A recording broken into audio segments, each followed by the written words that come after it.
Thank you, Willie. We will have a conversation with Liz about your title to make sure we get it right next time. Our next speaker is Kevin Fitz, the Executive Director of Mental Health Consumers Association of Oregon. Kevin has long advocated for the expansion and the transformation of the behavioral health system here and across the state, and has pushed for the inclusion of consumer and peer voices in that work. In addition to leading his organization, he serves on a number of advisory councils and boards. Welcome, Kevin. Welcome. Thank you for having me here today. I forgot to prepare a speech, so I'm sorry about that. If you know me, for the record, my name is Kevin Fitz. I'm the Executive Director of the Oregon Mental Health Consumer Association. We have one mission at the Oregon Mental Health Consumer Association, and that is to increase the voice of the service recipient, the user of public mental health services in Multnomah County and in Oregon. We are a small three-person policy group. We don't speak for anybody else, any organizations, and do not say we represent all the voices of people who live with severe mental health issues or addiction issues in the community. But we do have a certain amount of confidence of programs, policies, and things that we want to see changed in government. So that said, let me just tell you, when I first met you, I had a huge chip on my shoulder around electeds, around socioeconomic caste systems, around gatekeepers whose job is to keep you away from the very important elected who has better things to do than talk to somebody from the place that I come from. An awful lot of that was a projection of my own challenges and issues. I live with schizophrenia. I've been diagnosed with schizophrenia since I was 19. I was told at 19, Kevin, you're going to live in a group home for the rest of your life because you are so mentally disabled. You better get used to it, and you better stop pushing the buttons of the other group home members. And so it's been half of my adult life has been pushing and attempting to shape policy and direction, and the other half has been struggling with alcoholism, severe psychosis, chasing white vans down the street, spending time in the county jail and the hospitals to address my psychosis and schizophrenia symptoms. I came back out of that 12 years of reestablishing my street cred as a psychotic, scary, violent, schizophrenic, alcoholic person back into public policy at 2015. I didn't know much about you, but I had already established earlier a burgeoning relationship with City Councilor Nick Fish. And I just want to say his graciousness, his taking me aside and talking about politics to somebody who I thought, you know, my esteem issues, and just glorious, and introducing him, connecting me to the people around you and Liz and your office has transformed my faith and my belief in what public officials can do who have an accessible moral conscience. And what I mean by that is there are a lot of people who attempt to do very good in public policy and government leadership, but if they don't have a moral conscience that's visible and accessible to persuade and influence, then you're just barking up a tree and going nowhere. And one of the things, and I think, so there's three different things that I'm extremely grateful to you about. One is listening to me. Come here every Thursday morning and practice my speaking skills in front of.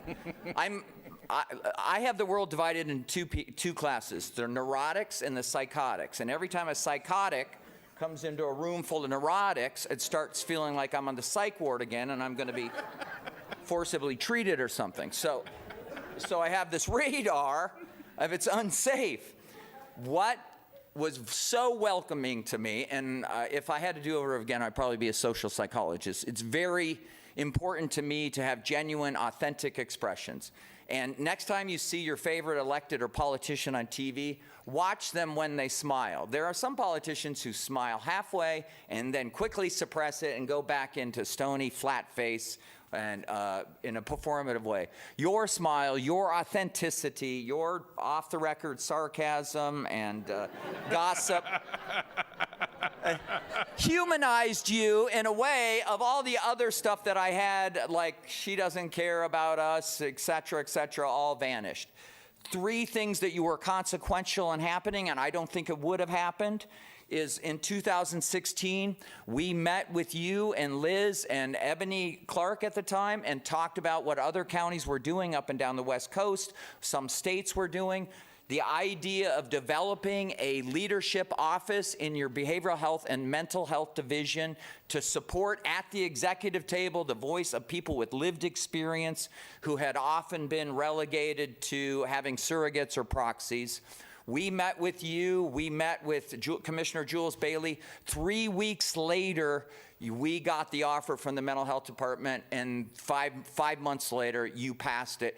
Tremendous acknowledging government, acknowledging people with lived experience have wisdom from their wounds, and to help guide these neurotics how to help serve people like us better. And that's a tremendous success, and that continues today. I want to give a shout out to DeAndre, a member of that office.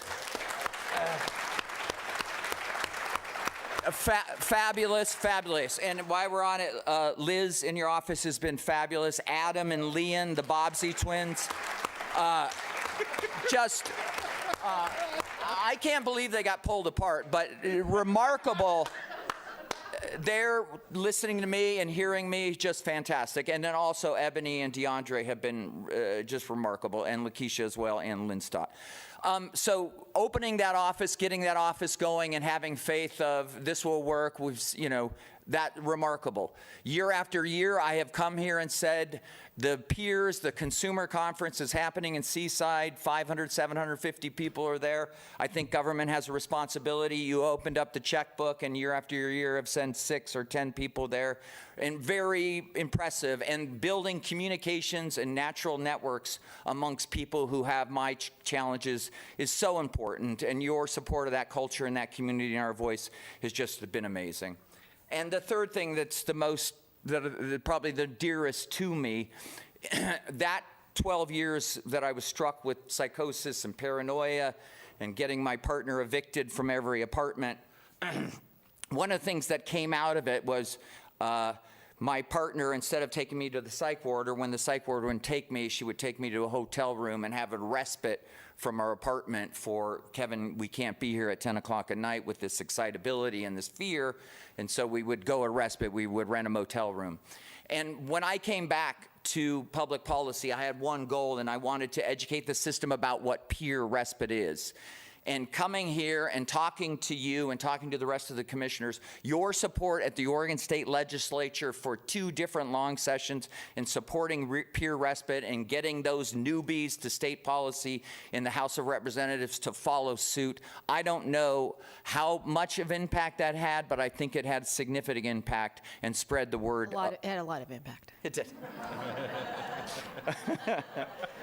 Anyway, attempting to educate a system who has 5 seconds for your elevator pitch, your support of it, Commissioner Myron's support, the rest of the board's support of it has been tremendous. The state of Oregon issued an RFP to fund 4 of these peer respites around Oregon. Individuals who are in psychiatric crisis, who want to choose where they may go and get some support and get connected to the community and the culture and the people who do the work I do, are all going to benefit for that year after year after year. And I want to thank you very much.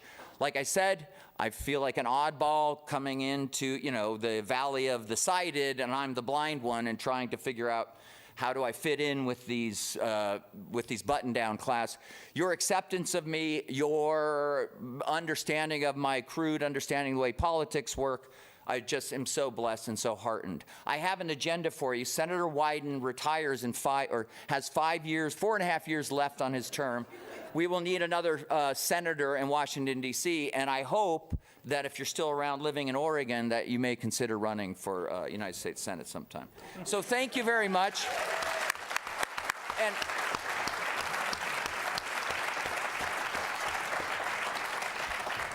please put in a good word for us with your successor.